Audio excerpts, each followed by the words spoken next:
Assalamualaikum warahmatullahi wabarakatuh. Alhamdulillah, nahmaduhu wa nasta'inuhu wa nastaghfiruh, wa na'udzu billahi min syururi anfusina wa sayyiati a'malina, may yahdihillah fala mudhillalah, wa may yudlil fala hadiyalah. Asyhadu an la ilaha illallah wahdahu la syarikalah, wa asyhadu anna Muhammadan abduhu wa rasuluh. Ya ayyuhalladzina amanu ittaqullaha haqqa tuqatih wala tamutunna illa wa antum muslimun wa ba'du. Para pemerhati roja, kaum muslimin dan muslimat yang dimuliakan Allah. Pertama, kita bersyukur pada Allah Subhanahu wa taala atas nikmat yang Allah berikan kepada kita semua. Salawat dan salam atas Nabi kita Muhammad sallallahu alaihi wasallam, keluarga beliau, sahabat beliau dan umat beliau sampai hari kemudian. Para pemerhati roja yang dimuliakan Allah, kita kembali melanjutkan pembahasan yang kita angkat dari buku Ada Apa Dengan Remaja. Kita masih berbicara tentang metode menyampaikan kritik kepada remaja terutama. Tentunya kritik yang kita inginkan adalah kritik yang membangun, ya, bukan kritik yang negatif atau kritik yang justru menghancurkan ataupun ya menjauhkan dia dari kebaikan. Ada beberapa hal ataupun kiat yang perlu dilakukan, ya, dalam memberikan pengarahan kepada remaja tanpa ya terlalu over dalam memberikan kritikan. Ada beberapa poin yang sudah kita bahas, ya kita ulangi sedikit di sini, yaitu sebelum memulai dialog ataupun pengarahan atau menyampaikan satu hal yang perlu kita kritik dari mereka, sebaiknya kita membangun lebih dulu hubungan yang positif dengan remaja tersebut, ya. Karena yang ingin kita sasar adalah hatinya, yang kita ingin rebut adalah hatinya, maka perlu membangun hal itu, ya, dengan berdasarkan cinta dan kasih sayang, dan menampakkan niat yang tulus bahwa kita berbicara, berdialog kepadanya, menyampaikan kritikan untuk semata-mata untuk kemaslahatan dirinya, ya, bukan ya untuk menjatuhkan misalnya atau untuk mendiskreditkannya, menyudutkannya, ya.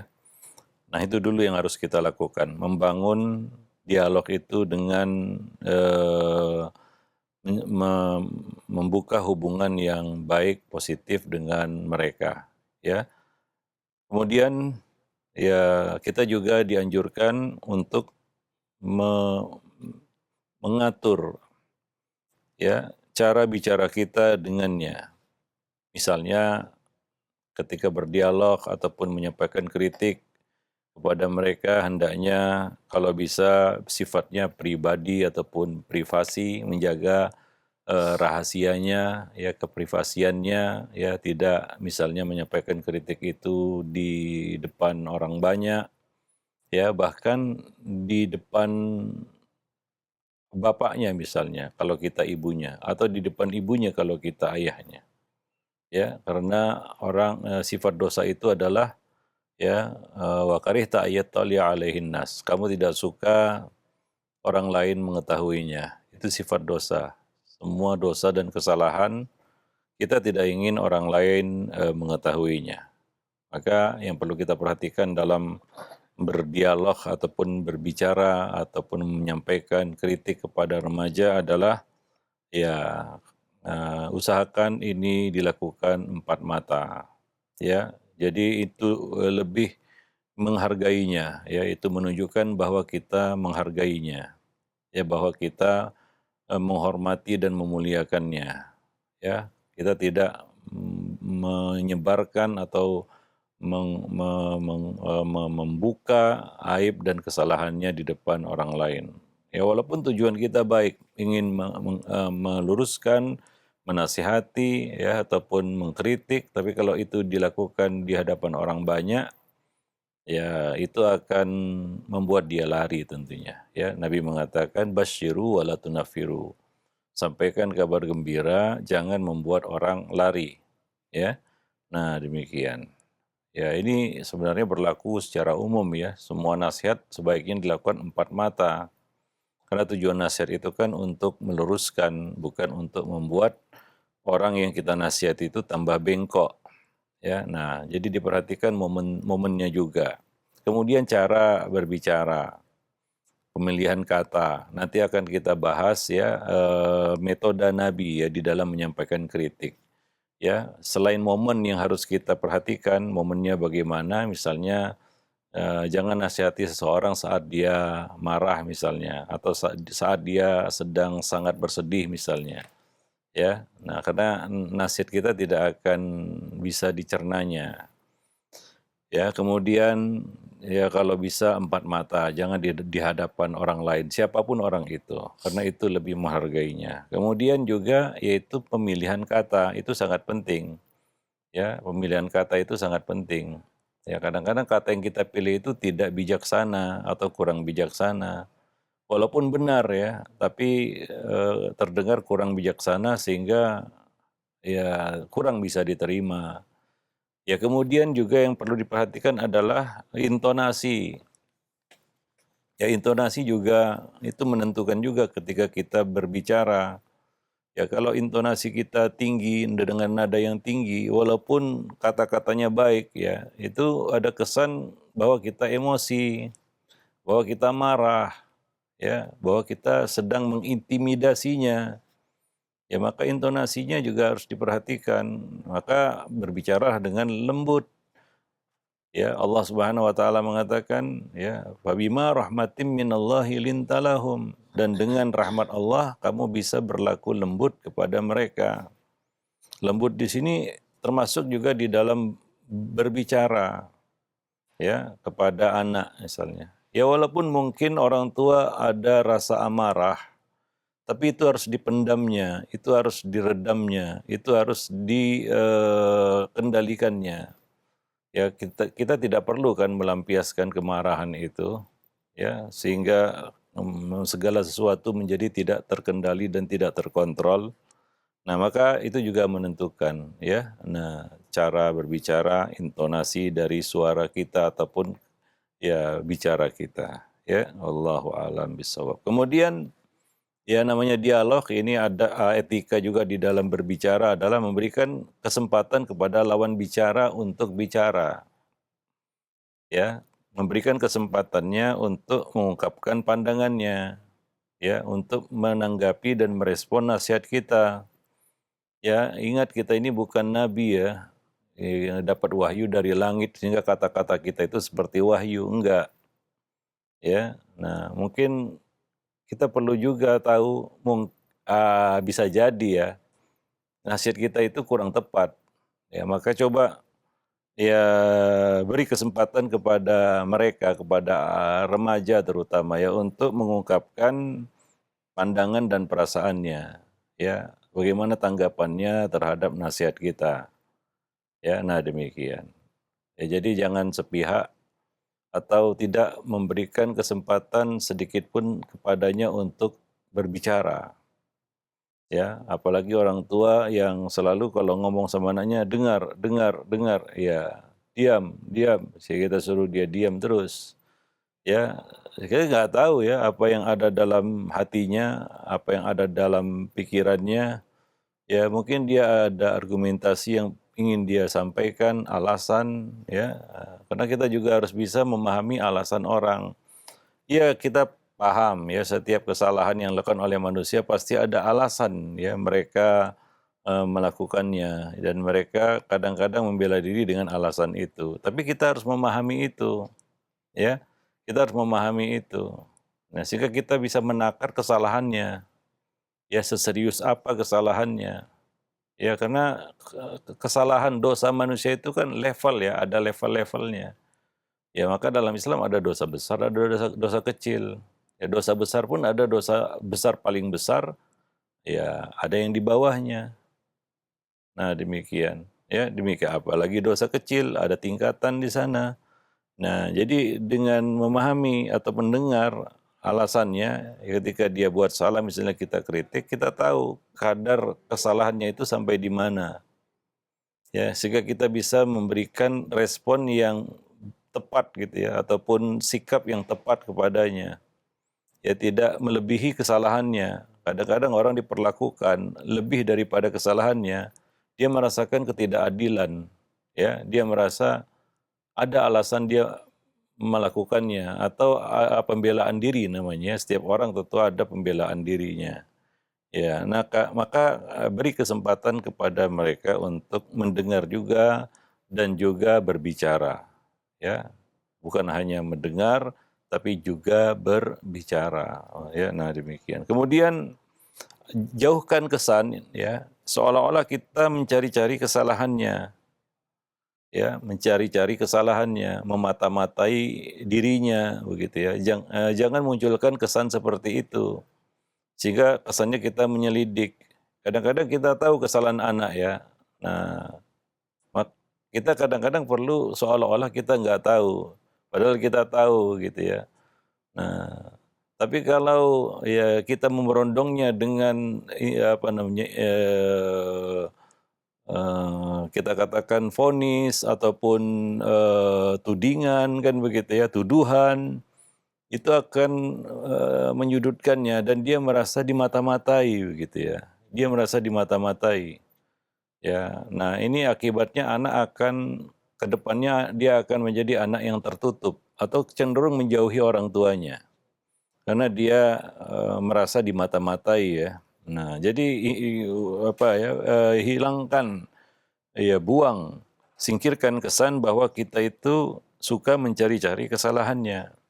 Ya, ini berlaku jika orang tua itu terlalu over kritik gitu ya. Ya, over komentar, ya. Duduk bicara sama anak pasti kritik, pasti komentar, komentar negatif lagi, ya. Sehingga terkesan ya bagi anak ya, kalau kita aja diperlakukan seperti itu ya. Ada orang datang setiap ketemu kita dia selalu menyorot, dia mengkritik kita, mengkritik kita. Ya, dalam pandangan kita, wah kita perlu mengkritik kan gitu ya. Ya kita aja kalau dikritik terus juga nggak tahan juga kan begitu ya. Kita akan ya negatif thinking sama orang itu. Ini ngapain ini orang? Ya selalu mengkritik, mengkritik dan mengkritik ya. Ya, nah jadi ya perlu ya kita katakan membuang kesan bahwa kita itu sedang atau suka mencari-cari kesalahannya, memata-matainya. Maka Nabi mengatakan wala tajassasu wala tahassasu. Jangan kamu bertajasus, memata-matai, tahassus, saling ngerasanin gitu ya. Oh, jangan-jangan dia begini, jangan-jangan dia begini. Lalu itu kita menjadi dasar kita berdialog dengannya. Kamu begini ya, kamu begini ya, begitu ya. Banyak orang tua seperti itu ya, etika dialognya kepada remaja, kepada anaknya. Kamu begini, ya isinya semua tuduhan-tuduhan. Ya, mungkin dia dengar laporan-laporan atau dia tahu ya dari pihak lain. Ya, ya kadang-kadang kita tahu, bahkan bukan hanya dengar ya, bukan hanya dari laporan orang lain. Kita mungkin tahu betul itu anak itu berbuat salah. Ya, tapi kan nggak perlu ya, ya kita apa namanya menyudutkannya dengan kata-kata seperti itu. Ya terkesan apa? Kita itu suka memata-matainya, kita suka mentajasusinya, kan begitu ya, melakukan tajasus terhadapnya, ya, dan ya seperti itu ya. Nah demikian, sehingga eh, anak kalau seperti itu dia udah siap-siap untuk memblok kata-kata kita, ya dia memblok ucapan kita kalau seperti itu pendekatannya ya. Nah demikian. Ya maka kita katakan ada kalanya kita tahu itu kesalahan. Ya, tapi ya kita tidak menuding gitu ya. Nah, demikian. Ya, anak itu apa namanya melakukan ini dan itu dan begitu ya. Nah, nanti akan kita jelaskan ya metode Nabi ya berkaitan dengan hal ini. Nah, kemudian ya berikutnya adalah ya terlalu banyak mengkritik itu akan membuat anak itu kehilangan kepercayaan diri, ya. Karena orang yang terus-menerus dikritik itu seolah-olah dia menjadi pesakitan gitu ya. Nah, itu akan meruntuhkan kepercayaan dirinya, ya. Nah, maka maksudnya apa? Harus seimbang juga antara apresiasi dengan kritik. Ada orang tua yang terlalu royal ya, mengkritik ya, terlalu royal artinya berlebihan. Dan itu tidak seimbang, tidak balance dengan apresiasi yang dia berikan kepada anak. Ya, maka kalau ada orang tua yang kalau ngomong sama anak selalu tentang kesalahan, kekurangan, ya, kelemahan dan kesalahan dirinya, keburukan anak ini. Ya, nah ketika anak ini melakukan sebaliknya, ya, mungkin ada prestasinya, mungkin ada sisi baiknya, sisi positifnya, itu sama sekali tidak disentuh, tidak disinggung, tidak dibicarakan oleh orang tua. Seolah-olah itu sudah sepantasnya dan sudah seharusnya dia seperti itu. Nah ini kan gak seimbang jadinya ya, antara kritik dan apresiasi. Ya, nah anak yang terlalu royal dikritik ya dan gak pernah mendapatkan apresiasi sama sekali dari pendidiknya, ini akan jatuh mentalnya ya, kepercayaan dirinya. Ya, kesannya dia adalah manusia tak berguna. Nah, maka akan hilang rasa optimis berganti menjadi rasa pesimis. Ya, nah demikian. Wallahu alam bisawab. Ya mungkin ya orang tuh berpikir, wah dengan kritik ini dia akan bangkit. Ya kita juga harus tahu sisi psikologi manusia ya. Ya, ada dua sisi itu. Manusia nggak bisa kita tekan terus, kita pressure terus, kita intimidasi tanpa kita kasih ruang. Maka Nabi mengatakan ada dua sisi itu yang harus seimbang. Ya, basyiru wala tunafiru. Yassiru wala tu'assiru. Ya, mudahkan jangan dipersulit. Ya, beri kabar gembira jangan membuat orang lari. Nah, iya manusia perlu nasihat, kritik, ya, peringatan, iya betul, perlu. Tapi di sisi lain mereka juga perlu mendapatkan apresiasi atas sisi positif mereka. Dan itu yang kita lihat di dalam Al-Quran. Maka berimbang ya antara pendekatan surga di dalam Al-Quran dengan pendekatan neraka ya, ancaman neraka dengan apa? Bisyarah atau kabar gembira berupa surga. Nah itu harus berimbang itu ya. Maka kan kita tahu ya manusia itu perlu dua sepasang sayap, dua perkara, yaitu al-khauf dan ar-roja. Gak bisa kita melakukan pendekatan khauf saja tanpa ar-roja. Ya, apa namanya, khauf itu artinya ultimatum, terus dikasih ultimatum, ya tanpa ar-roja, tanpa memberikan harapan ya kepadanya, itu juga nggak tepat, nggak seimbang ya. Nah demikian. Jadi harus ada dua sisi yang harus berjalan dengan seimbang di sini.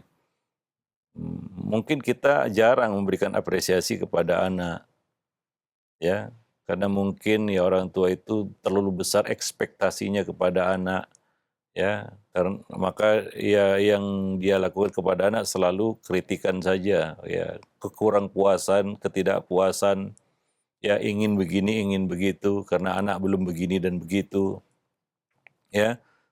Sementara ya nggak mungkin kan anak ini nggak ada sisi positifnya, nggak ada prestasinya sama sekali, ya nggak ada sisi baiknya. Nah, tapi kadang-kadang itu nggak tersentuh, ya maka dia pun kadang-kadang nggak ngerti, saya ini baiknya apa ya, saya ini positifnya apa, ya. Nah demikian, wallahu alam bissawab.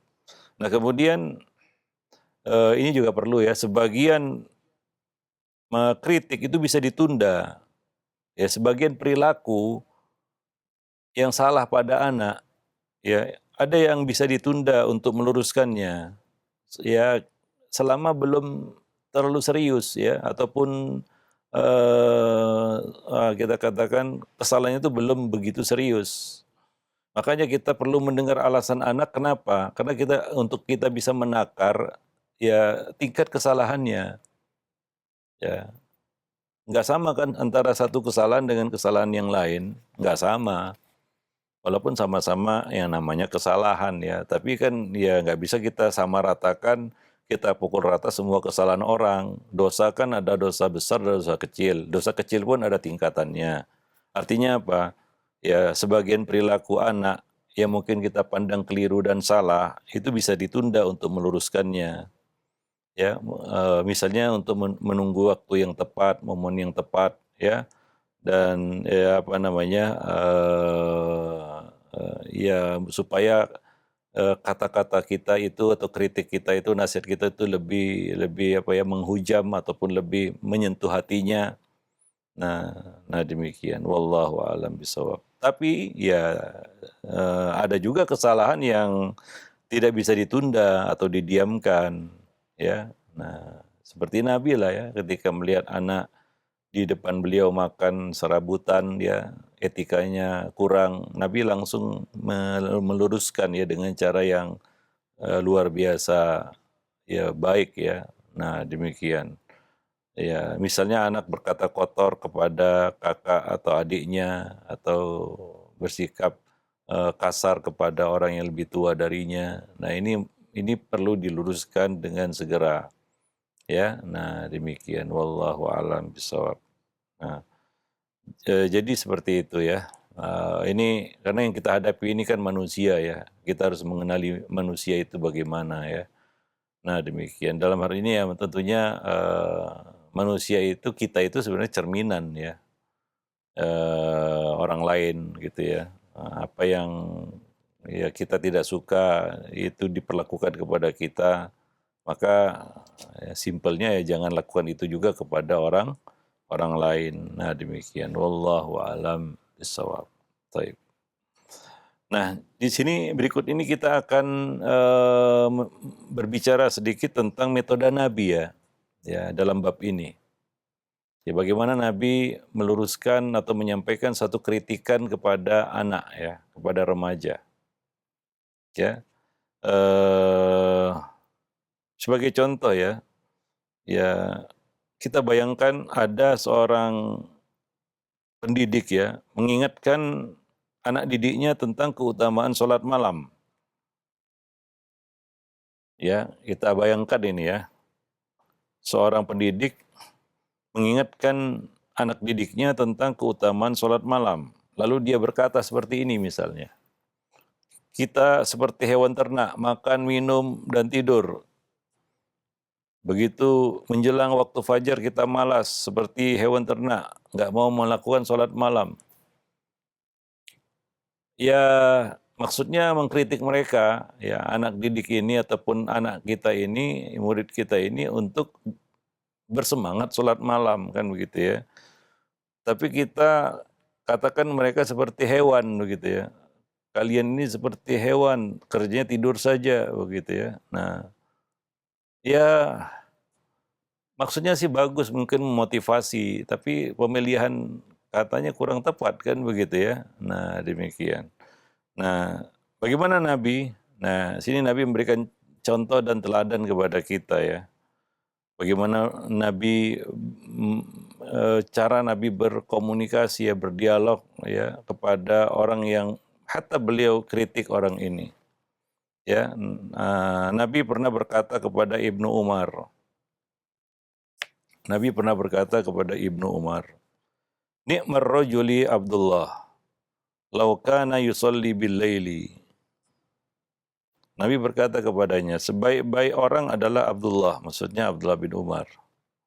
Seandainya ia mau mengerjakan sholat malam. Ya, seandainya dia mau mengerjakan sholat malam. Ya, ini Nabi memberikan anjuran ya.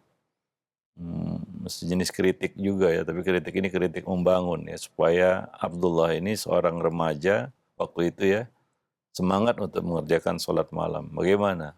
Apakah Nabi mengatakan, hai Abdullah, jangan seperti hewan ternak, tidur aja kerjanya, kan begitu ya. Ya, maksudnya sama sebenarnya. Cuma ya mana yang lebih enak didengar ya. oleh seorang remaja di sini ya. Ketika Nabi berkata, sebaik-baik pemuda adalah Abdullah. Ni'mar rajul Abdullah. Law kana yusalli bil lail. Seandainya ia mau mengerjakan sholat malam. Ya, nah itu kan lebih nyaman terdengar ya. Tujuannya sama ya, yaitu agar anak ini semangat sholat malam misalnya. Tapi kata-kata yang pertama ya, kamu jangan seperti hewan ternak, kerjanya makan, minum, tidur. Ya, nggak mau sholat malam sana. Nah, ya maksudnya sama supaya anak ini apa namanya tergerak untuk sholat malam. Tapi pemilihan katanya kan ya kurang tepat ya. Nah, orang ya akan mendefense dirinya dulu ya. Saya bukan hewan ternak kan begitu ya. Nah, masa saya dikatakan seperti hewan ternak? Nah, seperti itu ya. Nah, demikian. Wallahu alam bissawab. Ya, nah demikian Nabi memberikan motivasi kepada seorang remaja di sini Abdullah bin Umar agar dia bersemangat mengerjakan salat malam. Nah, demikian. Qala Salim mengatakan, "Fakana Abdullah la yanamu minal laili illa qalila." Salim mengatakan setelah dikatakan seperti itu, Abdullah bin Umar tidak pernah lagi tidur di waktu malam kecuali sedikit. Yaitu apa? Beliau semangat untuk mengerjakan sholat malam. Nah, ini apresiasi, motivasi ya dari sisi yang positif. Ya, nah demikian. Ya, manusia ada sisi negatifnya ada. Tapi kalau kita masuk dari situ, dia akan mendefense, akan membela dirinya lebih dulu gitu ya. Sehingga esensinya jadi hilang ya. Intisarinya hilang di situ. Nah, demikian. Dia cuma ingin membuktikan bahwa saya bukan hewan ternak begitu ya.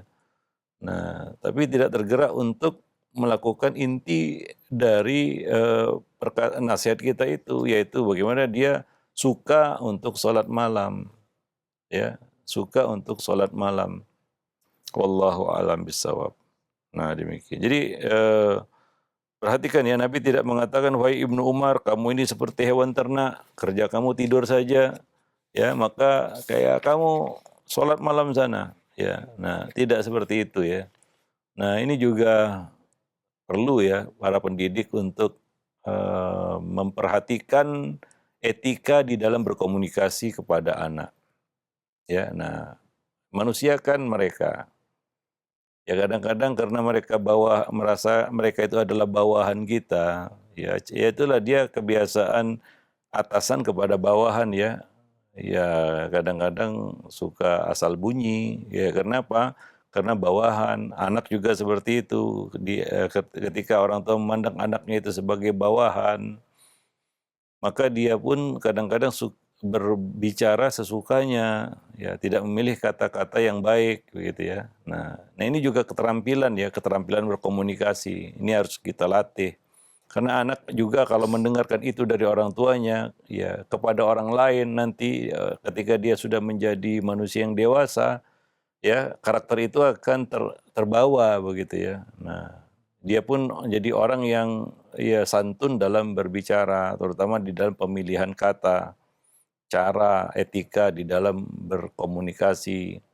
Ya karena tidak semua orang punya keterampilan seperti itu, ya. Nah, demikian. Maka ini perlu dilatih ya dan dicontohkan oleh pendidiknya. Ya, wallahu a'lam bishawab. Maka kita lihat ya, sebagian orang yang terbiasa dengan pemilihan kata-kata yang kasar, kata-kata yang ya nggak enak didengar ya, ya di dalam pergaulannya, ya itu hasil dari pendidikannya sebenarnya. Mungkin itulah yang dia dapatkan dari orang tuanya, dari pendidiknya juga. Ya, nah maka kita ada sebagian keluarga itu ya terbiasa dengan kata-kata yang asal bunyi di antara mereka begitu ya. Nah, bahkan kata-kata yang pasaran, ya maka keluarlah seluruh kebun binatang kan begitu ya. Dan itu mereka anggap sudah biasa di antara mereka. Enggak, kata mereka apa? Oh nggak ada yang tersinggung katanya ya. Ya nggak ada tersinggung mungkin di antara mereka saja, tapi ini akan kebawa kepada orang lain bagaimana? Apakah semua orang tidak akan tersinggung seperti di antara sama mereka? Tentunya kan tidak. Ya, nah ini akan terbawa nantinya ketika mereka bermuamalah kepada orang lain, ya. Nah, yang bukan keluarga mereka, mungkin di antara keluarga itu sudah terbiasalah ya kata-kata kasar, keras, asal bunyi di antara mereka. Mungkin sudah terbiasa. Mungkin juga benar nggak ada yang tersinggung kan gitu ya, karena udah mungkin itulah yang tradisi yang terbangun di rumah mereka, di keluarga mereka, di kalangan mereka. Tapi ini kan tidak semua orang bisa menerima seperti itu. Ya, nah demikian. Wallahu a'lam bishawab. Jadi satu contoh yang baik dari Nabi Shallallahu Alaihi Wasallam. Dalam riwayat lain ya dari Muaz bin Jabal bahwa Rasulullah Shallallahu Alaihi Wasallam memegang tangannya lalu berkata, wahai Muaz, demi Allah saya sungguh menyintaimu. Maka jangan tinggalkan membaca doa ini setiap kali selesai sholat. Allahumma a'inni ala dzikrika wa syukrika wa husni ibadatik. Ini cara Nabi ya. Bukan hanya verbal, tapi kadang-kadang perlu diiringi dengan apa? Dengan aksi fisik. Seperti Nabi memegang tangannya ya. Kadang-kadang Nabi menepuk bahunya kan begitu ya, atau memboncengnya seperti Abdullah bin Abbas ketika Nabi menyampaikan beberapa pelajaran itu Nabi memboncengnya. Nah di sini Nabi memegang tangan Muaz ya, itu menunjukkan keakraban, ada sentuhan fisik juga di situ yang wajar dan normal ya. Nah demikian yang menunjukkan misalnya membelai kepalanya, mendekapnya kan begitu ya. Nah, atau duduk di sampingnya begitu ya. Nah, merangkulnya. Nah, seperti itu. Jadi bukan hanya secara verbal saja ya. Kita membangun keakraban itu, tapi juga secara fisik ya seperti yang dilakukan oleh Nabi. Nabi memegang tangannya lalu berkata, "Wahai Muaz, apa langsung to the point?" Enggak juga. Nabi perlu memberikan apresiasi, mengungkapkan sayang dan cinta. Ini namanya apresiasi ya.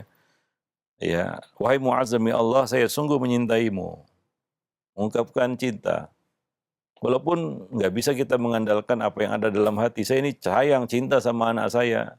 Iya, tapi anak kan nggak tahu. Kadang-kadang perlu itu dibarengi dengan apa? Dengan secara verbal ya. Nah, demi Allah, saya sungguh menyintaimu. Maka jangan tinggalkan membaca doa ini setiap kali selesai sholat. Ini baru kepada intinya. Nabi ingin mengajarkan sebuah doa kepada Muaz. Yaitu doanya Allahumma inni ala dzikrika wa syukrika wa husni ibadatik. Ya, bukankah bisa ya, bukan tidak mungkin ya, langsung saja to the point. Muaz ini ada doa, amalkan ya. Gitu ya. Ya bisa juga kan begitu ya, sama aja. Ini ada doa ini, amalkan. Atau kita baca doa itu di depannya. Ini doa bagus ini, amalkan. Allahumma inni ala dzikrika wa syukrika wa husni ibadatik. Kan begitu ya. Selesai ya. Atau kita, fulan, anak kita panggil, baca doa ini nih. Ini bagus nih gitu ya. Ya sama gitu ya. Tujuannya sama, cuma pendekatannya berbeda ya.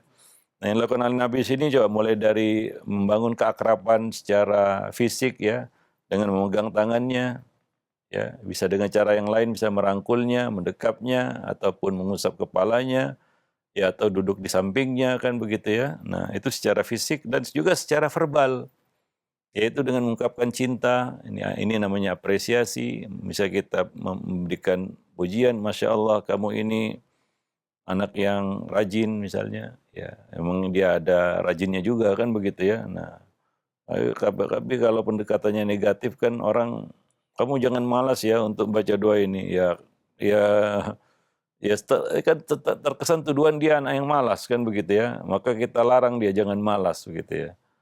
Ya, nah ini kan orang mendengarnya juga, waduh, belum apa-apa saya sudah dicurigai malas kan gitu ya. Ya.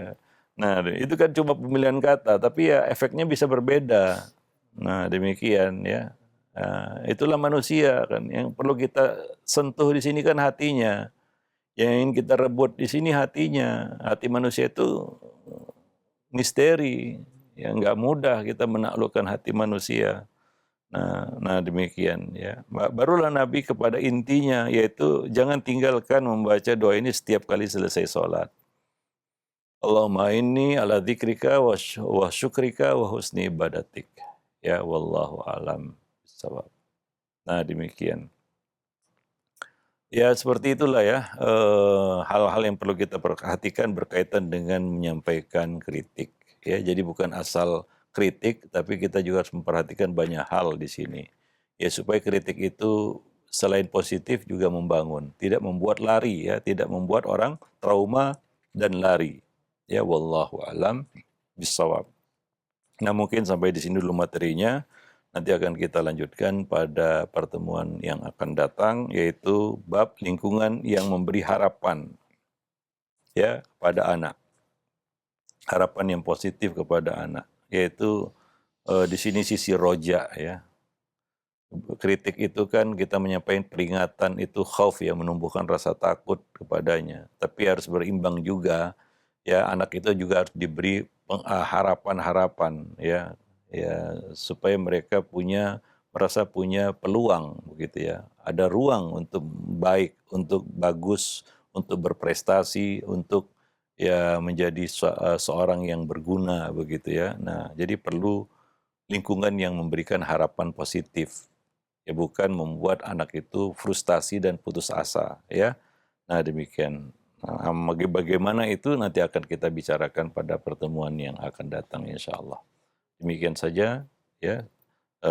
Selanjutnya mungkin kita akan menjawab pertanyaan-pertanyaan yang sudah masuk. Silakan. Nah, Ustaz, alhamdulillah terima kasih banyak Ustaz jazakallahu khair atas materi yang telah disampaikan. Ada pertanyaan kami angkat. Iya, Assalamualaikum warahmatullahi wabarakatuh. Dari Abu Dzar. Ya Ustaz, saya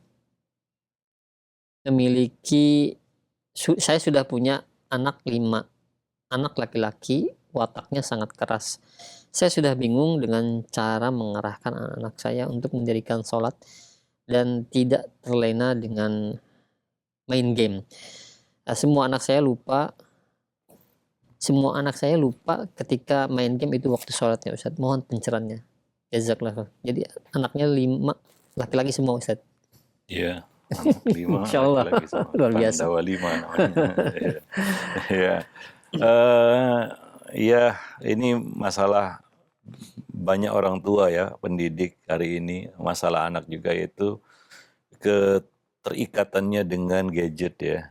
Nah, dengan gadget. Sebenarnya bukan game saja, mungkin dia juga asik ya bersosial media atau apa namanya berselancar di dunia maya, membuat mereka kadang-kadang suka mengabaikan kewajiban sholat misalnya ya. Nah, demikian. Dan keras itu mungkin bukan pembawaan asli mereka ya, itu mungkin karena situasi kondisi jiwa hati ya yang mungkin kacau karena main game kan begitu ya. Apalagi kita nggak tahu ini gamenya game apa. Kadang-kadang kalau game-gamenya game-game yang mengandung unsur kekerasan juga mempengaruhi anak itu menjadi keras kan begitu ya, dan sejenisnya ya. Ya karena tidak semua game dan tontonan itu ya mendidik ya. Banyak ya, lebih banyaknya itu ya apa nama kita katakan ya memberikan pendidikan yang negatif atau tidak baik ya. Nah, demikian. Ya seperti mempertontonkan kekerasan kan begitu ya, kekasaran. Ya itu yang mereka lihat dan dapat dari game itu sehingga menjadi kasar kan begitu ya. Jangan kita curigai, jangan buru-buru kita curigai itulah dia wataknya kan begitu ya. Ya mungkin nggak dari kecil dia seperti itu. Ya maka orang tua di sini ya memang harus mengawal pendidikan itu sehingga tahu ini dari usia berapa dia menjadi seperti ini, berubah seperti ini. Sehingga kita tahu penyebabnya apa. Misalnya kekasaran yang ada pada anak. Bisa jadi itu dari pergaulan, salah pergaulan dia. Bergaul dengan anak-anak yang kasar sehingga dia jadi kasar. Ya. Nah, itu bisa kita lihat kalau kita mengawal pendidikannya itu. Oh, semenjak bergaul dengan teman-teman yang seperti ini dia menjadi kasar misalnya. Itulah masalahnya kan begitu ya. Nah, kita bisa kita katakan memperbaikinya gitu ya dengan misalnya menjauhkannya dari pergaulan itu atau memilihkan untuknya pergaulan yang lebih baik ya. Nah, bisa jadi ya, sifat kasar itu muncul karena dia bergaulnya nggak salah ya. Tapi faktor lain misalnya apa? Dari tontonannya misalnya ya. Tontonannya bisa itu tontonan berupa game ya. Game itu juga tontonan sebenarnya. Atau juga tontonan yang dia lihat misalnya di media sosial atau di YouTube dan sejenisnya. Yang itu mempengaruhi dia, kan begitu ya. Nah, demikian. Seperti anak tiba-tiba jadi penakut karena curi-curi mungkin dia suka nonton film horor misalnya kan gitu ya. Jadi penakut. Padahal awalnya dasarnya anak itu nggak seperti itu. Ya, itulah yang disebut pendidikan, ya mengawal pendidikan dari 0 tahun sampai ya batas waktu yang dikehendaki Allah tentunya ya. Nah, demikian. Sehingga kita tahu masalahnya di mana dan penyelesaiannya apa, begitu ya. Nah, demikian juga masalah apa namanya gadget ini ya. Ini masalah anak pada hari ini ya, mulai dari bocah kecil sampai remaja ya. Ya, apalagi remaja ya. Nah, demikian yang mana benda itu sudah nempel di tangannya. Ya sudah secara privasi dia miliki begitu ya. Nah, sampai-sampai orang tuanya aja kadang-kadang nggak dia perkenankan untuk mengakses ya gadgetnya kan begitu ya. Nah, itu udah remaja namanya dia. Ya, nah ini kan menakutkan sebenarnya dan ini masalah ya. Ya, masalah hari ini ya. Mungkin sekolah, pondok itu sudah kehabisan akal untuk memberikan sanksi kepada anak yang bermain gadget ya. Dan kayaknya sudah boleh dikatakan mati kutu ya. Nggak bisa lagi kayaknya. Karena itu benda ini sudah menyatu gitu ya. Gadget ini sudah menyatu menyatu dengan kehidupan manusia. Sehingga susah untuk dipisahkan gitu ya. Bisa kita katakan mustahil kan begitu ya. Nah, diperparah lagi kegagalan kita menjadi contoh di dalam bab tersebut. Ya, ya mungkin juga dia lihat orang tuanya main game juga kan begitu ya. Ayah ibunya main game juga. Orang-orang di rumahnya juga sama ya. Akhirnya ya itu menjadi suatu yang biasa kan begitu ya. Nah, ya untuk hari ini ya anak tidak pegang gadget kayaknya susah ya. Nah, cuma kita mengontrolnya begitu ya. Ya, ya boleh kita katakan kita terpaksa harus mengamalkan kaidah akhafud dararain ya. Memilih mudarat yang paling ringan begitu ya. Nah, yang paling ringan. Ya, saya pernah sampaikan contoh ya. Abdullah bin Yunus ya. Eh, seorang Yunus bin Abdullah, maaf ya. Abu Abdullah, Yunus bin Abdullah, seorang ulama ya. Satu ketika dia dilaporin tentang anaknya. Wahai Abu Abdullah, sesungguhnya si Fulan ya, anaknya itu Abdullah bermain burung. Ya, bermain burung itu ya mungkin burung merpati yang biasa jadi permainan juga begitu ya. Ya yang udah lama itu sebenarnya permainan seperti itu. Bermain burung. Ya. Dan mungkin itu dianggap suatu hal yang rendah begitu ya. Enggak pantas begitu ya. Nah, dia dilaporin lah anaknya bermain burung begitu ya. Maka ini kadang-kadang kita harus jadi kaum mendang-mending juga ya. ya kadang-kadang ya harus realistis juga ya. Ini seorang ulama ini ya. Dicantumkan kisahnya di dalam buku Syarah Ushul I'tiqad Ahlus Sunnah wal Jamaah. Tulisan Al-Imam Al-Lika'i kan begitu ya. Salah satu poin yang ada di dalam buku itu. Apa kata Yunus bin Abdullah? Ya biar saja daripada dia duduk di majelis Amr bin Ubaid. Yaitu seorang tokoh Mu'tazilah. Artinya beliau di sini melihat mana yang lebih rendah aja mudaratnya begitu ya.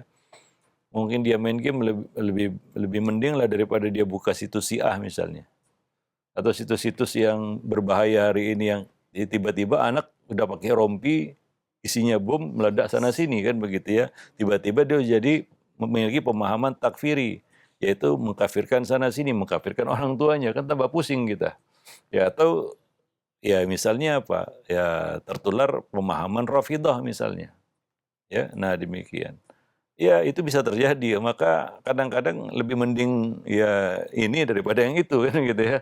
Nah, daripada dia duduk di majelisnya Amr bin Ubaid, seorang Mu'tazili ya, seorang Mu'tazilah, ya mendinglah dia main burung aja.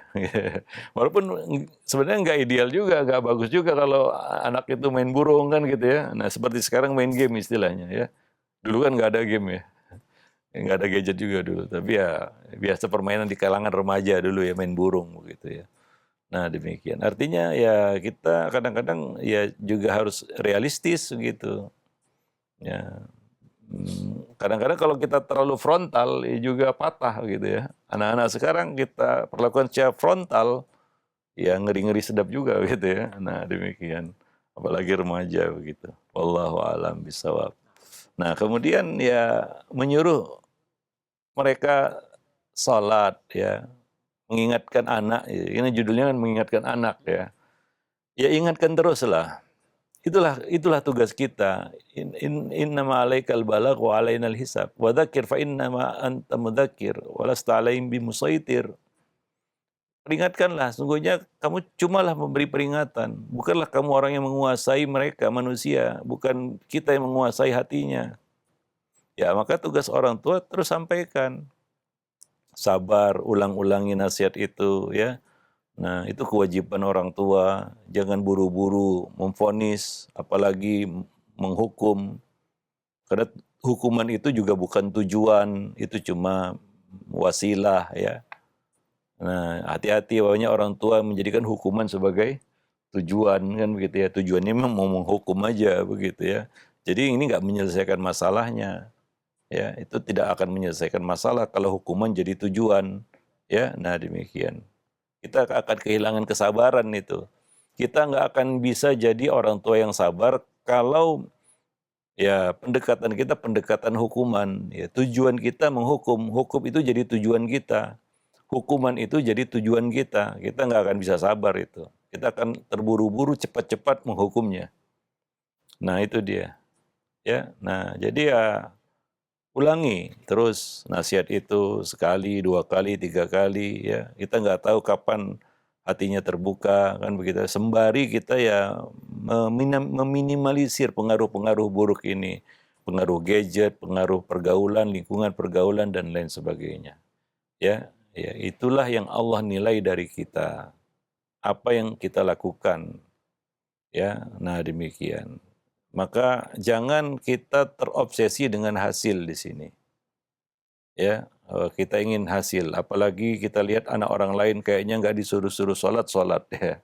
Itu anak orang lain bukan anak kita kan gitu ya. Anak kita kenyataannya seperti itu. Ya ada faktor unsur kesalahan orang tua pasti ada. Ya, nah maka sembari kita minta ampun sama Allah, lakukan tugas kita sebagai pendidik. Ya, terus nasihati dia.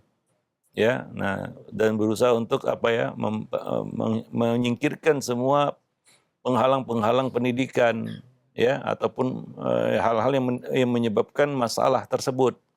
Gadget misalnya, gimana caranya supaya dia tidak larut lalai dengan gadgetnya kan begitu ya. Nah, ini kan sangat dilematis. Kita rebut benda itu dari tangannya nggak mungkin kan gitu ya. Kita biarin juga nggak mungkin kan gitu ya. Lalu gimana, apa yang mau kita lakukan? Ya dibiarkan juga nggak selesai masalahnya. Ya, dirampas secara paksa juga itu bukan solusi. Ya, nah maka dari itu ya masalah ini nggak bisa selesai dalam waktu yang sekejap dan singkat. Ya, pendidikan itu adalah pekerjaan yang panjang. Ya, meletihkan memang, tapi di balik itu ada pahala yang besar di sisi Allah Subhanahu wa taala. Itu yang Allah nilai dari kita, apa yang kita lakukan. Ya. Nah, demikian. Wallahu a'lam bishawab. Alhamdulillah, terima kasih banyak Ustadz atas jawaban dan nasihatnya. Mudah-mudahan menjadi faidah bagi kita semua. Baik, untuk selanjutnya yang kedua Ustadz masih di layanan pesan WhatsApp dari Ummu Ifah yang berada di Bekasi. Ya Ustadz, saya memiliki anak putri usia 14 tahun, putri 14 tahun. Yang mulai 1 tahun lalu cara berpakaiannya itu mulai berubah Ustadz. Yang tadinya memakai jilbab besar tapi sudah mengikuti mode, artinya kerudung mulai pendek dan memakai celana. karena memang lingkungan temannya seperti itu, Ustadz. Tapi alhamdulillah, ya mungkin tadi sebutnya mendang-mending, Ustadz, ya. Sholatnya itu belum pernah ketinggalan dan rajin sholat duha. Alhamdulillah juga masih ikut mengaji di rumah tahfidz. Hanya saja cara yang pakaiannya saja Ustadz berubah. Nah, bagaimana cara menasihatinya dengan baik, Ustadz, agar Iya, tidak tersinggung mungkin ya, iya 14 tahun itu sudah masa tengah remaja ya. tengah Ustadz. Boleh dikatakan itu puncak remaja itu ya usia 14, 15, 16 itu ya. Hmm. Nah, demikian. Karena di atas itu sudah pasca dewasa, pradewasa ya, pradewasa, menjelang dewasa. Ya, tentunya ini tidak mudah ya menghadapi remaja. Mereka sudah bisa menalar, menilai ya. Kita bukan hanya kita yang bisa menilainya, dia juga bisa menilai kita, kan begitu ya. Iya. Kadang-kadang orang tua nggak tahan kan dengan respon mereka, kan begitu ya, ataupun argumentasi mereka ya, kurang sabar untuk mendengar itu, kan begitu ya. Nah, ya memang harus pelan-pelan ya berhadapan dengan remaja ya. Nah, kita harus tahu ya dari mana cara masuknya tadi ya. Nah, seperti yang Nabi kepada Abdullah bin Umar ya, bagaimana memotivasinya untuk semangat menjadi orang yang suka mengerjakan sholat malam itu ya. Jika mengatakan nikmar rajulu Abdullah, sebaik-baik pemuda adalah Abdullah gitu ya. Nah, itu kan mukadimahnya sudah enak didengar itu ya. Nah, dengan remaja juga demikian ya. Ya dengan misalnya remaja putri seperti ini 14 tahun ya, cara berpakaiannya sudah mulai berubah kan gitu ya. Nah, ya begini ya, remaja itu memang labil ya. Seperti orang yang sedang mencari-cari begitu ya, pola begitu. Kadang-kadang mereka suka eksplosif ya, terlalu terlalu sensitif ini remaja ya, dan cenderung ingin coba begitu ya. Nah, maka diidentikan remaja itu dengan kata nakal gitu ya. Ya begini begitu, mau begini mau begitu. Ada orang tua yang mengeluhkan, Ustadz, anak saya kalau pangkas seperti itu, saya kurang nyaman dengan mungkin ya begitulah dunia remaja, apalagi hari ini ya. Yang sangat mempengaruhi remaja hari ini adalah ya pergaulannya di media sosial, di dunia maya. Bukan hanya pergaulannya di dunia nyata ya, walaupun itu memberikan pengaruh juga.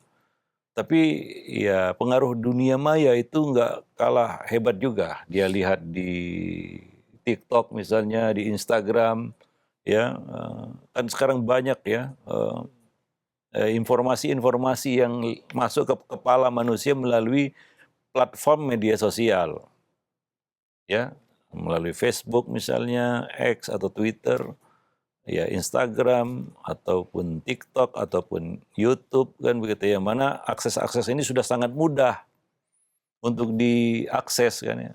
Hal-hal ini sudah sangat mudah untuk diakses siapa saja, termasuk remaja-remaja kita. Itulah yang ada di dalam kepala mereka hari ini. Nggak mudah kan untuk menetralisirnya ya. Itu tidak mudah itu.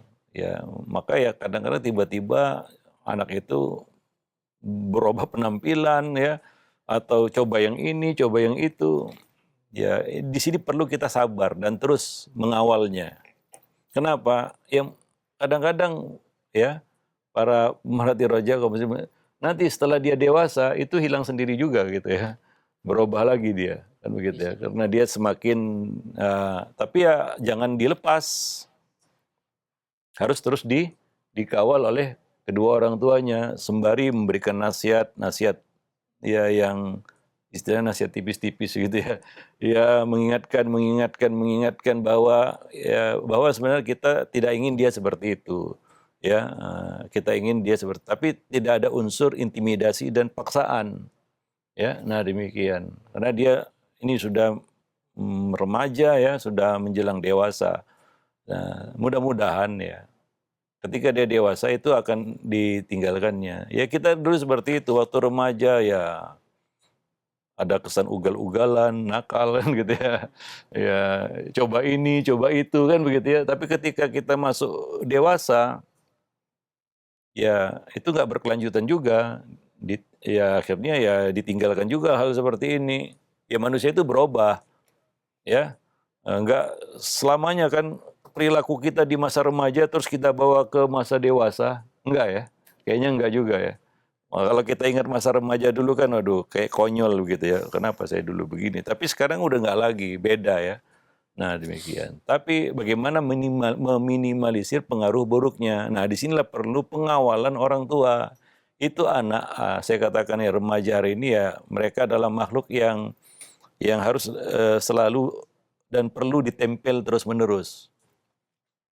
Ya, mereka perlu ditempel terus. Ya, bahkan makin ketat tempelannya begitu ya. Kenapa? Inilah masa-masa mereka perlu dikawal begitu ya, dibimbing, dituntun, ya, ditanting istilahnya, ya, ya.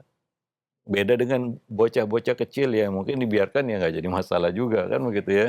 Nah demikian, wallahu a'lam bishawab. Nah jadi perlu sabar di sini ya. Nah ya terus ingatkan, nah cara berpakaiannya kalau bisa yang gini kan gitu ya. Nah ya juga mengingatkan kepadanya pengaruh lingkungan, kayaknya itu kurang bagus kan gitu ya. Nah demikian, memberikan pertimbangan kepada anak tersebut kan begitu. Nah mudah-mudahan itu nggak berlanjut ya. Asal sini kuncinya adalah orang tua terus memberikan pengawalan ya kepada anak, dikawal terus atau didampingi terus. Ya nah demikian. Insya Allah berubah juga itu. Ya perlu waktu lah ya. Nah, Nah, nggak bisa instan. ya instan atau main patah-patah istilahnya. Nah demikian. Baik. Wallahu a'lam bishawab. Ya bisa aja orang tua itu kadang sebagian orang tua langsung memberikan ultimatum kan begitu ya, ancaman gitu ya. Itu kan nggak menyelesaikan akar masalah sebenarnya. Dan anak itu boleh aja takut sama orang tuanya karena diancam ini, diancam itu. Ya, tapi kita harus tahu manusia, ada sisi berontaknya pada diri manusia itu. Ya, nah jiwa memberontak itu ada pada manusia, siapapun dia.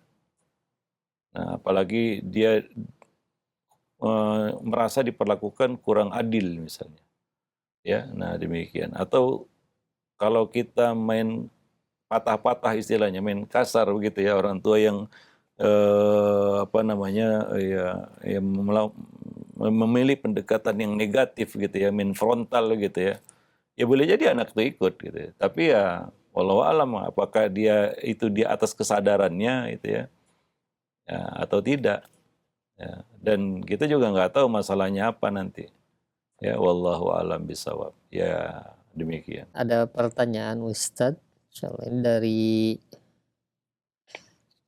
penanya tidak sebutkan tempatnya. Sebelumnya beliau berdoa semoga Allah menjaga Ustadz dan tim Roja dan segenap kaum muslimin. Ya Ustadz, saya memiliki keponakan laki-laki dan dia memiliki autis ringan. Sewaktu kecil, dulu dia sering melihat orang tuanya bertengkar. Sekarang dia beranjak remaja SMP kelas 3 dan memiliki sifat mudah tersulut emosi tanpa pandang bulu. Bahkan ibunya pun sering dibentak. Dia yatim Ustadz, ayahnya meninggal 2 tahun yang lalu. Sewaktu kecil pernah konsultasi kepada dokter, katanya jangan mengucapkan kata tidak atau jangan atau kata-kata larangan lainnya karena bisa membuat hatinya membangkang. Pertanyaannya, bagaimana cara mendidik anak ini Ustadz? Apakah benar kita tidak boleh mengucapkan kata-kata larangan karena ada suatu momen ketika kita harus melarang perbuatan salah? Mohon solusinya Ustadz, jazakumullah khairan. Iya, ya ini mungkin masalahnya agak berat ya. Ya, mungkin itu juga perlu dikonsultasikan kepada dokter tentang vonis autisnya benar atau tidak, atau trauma, jangan-jangan kan begitu ya, bukan autis. Karena untuk menentukan dia autis atau tidak ya sebaiknya dokter ya, bukan hanya pandangan awam kita kan gitu ya. Nah, kita kan bukan dokter gitu ya. Mungkin bisa jadi diagnosa saja berbeda, kan begitu hasilnya berbeda. Nah itu dulu yang pertama. Yang kedua ini pengaruh trauma ya. Itu juga memberikan pengaruh kepada manusia. Bahkan trauma masa kecil itu ini sangat berbahaya. Ya misalnya lah anak yang melihat ketidakakuran orang tua bertengkar misalnya, ya itu di hadapan anak itu sangat buruk pengaruhnya kepada kejiwaan anak tentunya, ya. Ada konflik dalam jiwanya begitu ya, melihat ketidakakuran kedua orang tuanya. Ya mungkin orang tua nggak sadar di sini ya. Ketika mereka bertengkar, ini kadang-kadang lupa, kita bukan melihat bertengkar saja begitu ya. Wah, orang tua bertengkar ya di depan anaknya. Tidak, ya. Mungkin kita harus melihat yang lebih detail dari itu gitu ya. Yaitu orang yang bertengkar itu kadang-kadang dia nggak sadar apa yang dia ucapkan, apa yang dia lakukan. Dan itu didengar dan dilihat oleh anak. Ya, ya jangan kira ketika anak itu diam, dia tidak merekam atau nggak tahu. Dia tahu apa yang diucapkan, apa yang dia dengar, apa yang dia lihat. Ya, nah itulah pertengkaran namanya. Ya kita nggak tahu ya, kan beritanya, informasinya orang melihat orang tuanya bertengkar. Itu kan masih global ya, umum. Ya kalau bisa lebih detailkan orang tua di sini, gimana bertengkarnya? Ya, bagaimana bertengkarnya? Ya, apakah bertengkar ya, ya biasa aja kan begitu? Ya diem-dieman kan itu bertengkar juga kan, diem-dieman kan itu ya. Wah itu juga pengaruh juga kepada anak kan begitu ya. Orang tua nggak berkomunikasi satu sama lainnya, ayah ibu nampak nggak harmonis saja itu kan bertengkar juga. Atau bertengkar di sini ya mengeluarkan kata-kata, ya melakukan tindakan-tindakan. Nah ini beda lagi dampaknya terhadap si anak. Nah, jadi bukan hanya menyorot orang tua bertengkar kan gitu ya, bertengkarnya bagaimana.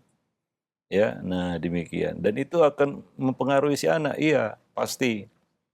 Ya, kita aja lah lihat orang bertengkar saja, hati kita juga jadi nggak enak kan gitu. Kita macam melihat sesuatu yang buruk kan begitu ya. Ya ini buruk hari saya hari ini kenapa? Lihat orang berantem gitu ya. Nggak enak kan gitu. Apalagi orang-orang ya yang seharusnya itu menyayangi kita. Ya orang tua misalnya, ibu bapak bertengkar itu kan konflik dalam batinnya, dalam pikirannya. Itu yang pertama itu. Ya, yang kedua kemudian ini melahirkan sikap kasarnya, ya. Nah itu bisa jadi karena trauma yang dia alami, ya. Ketika kita marah sama anak, maka secara tidak langsung kita berkata kepadanya, "Nak, inilah marah." Ya, artinya kita contohkan kepadanya. Ya, maka tanpa kita ajarkan sekalipun, dia akan belajar dari situ, dia akan meniru istilahnya. Ya, nah muncullah sifat-sifat yang ya dia lihat ya dari kemarahan itu. Ya, marah mana ada yang lembut kan gitu ya. Biasanya kasar ya. Apalagi tengkar di sini ya, yang dia lihat adalah kekasaran dan kekasaran jadi kasar. Ya ya kita katakan untuk mendampingi anak yang mengalami trauma masa kecil seperti ini ya nggak mudah. Ya perlu ya kita katakan disembuhkan dulu, ya kita katakan sakit hatinya ataupun luka hatinya, ya, dan melakukan pendekatan yang persuasif, ya, karena hati yang luka itu susah untuk diobati kan begitu. Nah, apalagi luka itu luka trauma, nah itu nggak mudah. Ya, maka ya perlu dilakukan pendekatan yang khusus kepada anak-anak seperti ini. Ya, nah demikian. Pendekatan yang khusus artinya bukan sekedar kita membimbing menuntunnya, tapi memberikan perhatian yang lebih khusus kepadanya. Ya, nah hingga dia merasa ada yang memperhatikannya, ada yang yang dekat kepadanya, ada yang mengurusinya, ada yang peduli kepadanya, care terhadapnya. Itu harus muncul dalam hatinya dulu.